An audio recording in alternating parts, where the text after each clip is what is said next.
સાબરકાંઠા જિલ્લાના તલોદના હરસોલ ખાતે 12 ગામ બારોટ સમાજની મીટિંગ સમાજવાડી ખાતે યોજાઈ, જેમાં સમાજના આગેવાનો સહિત સમાજના લોકો મોટી સંખ્યામાં ઉપસ્થિત રહ્યા હતા।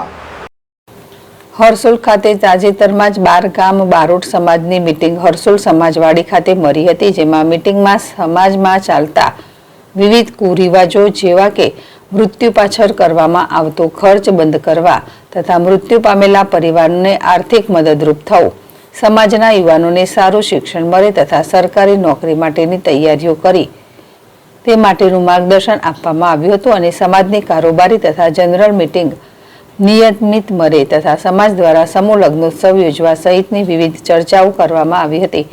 તો ભોગરિયા ગામના રમણભાઈ બારોટ તથા ભીખાભાઈ બારોટ ભોજનદાતાનો સમાજ દ્વારા આભાર વ્યક્ત કર્યો હતો। તો સમાજના આગેવાન આર.કે. રાજન, કે.કે. બારોટ, કડવાલાલ ભાનુ પ્રસાદ વાણિયા, નટુભાઈ બારોટ સહિત સમાજના આગેવાનો મોટી સંખ્યામાં ઉપસ્થિત રહ્યા હતા।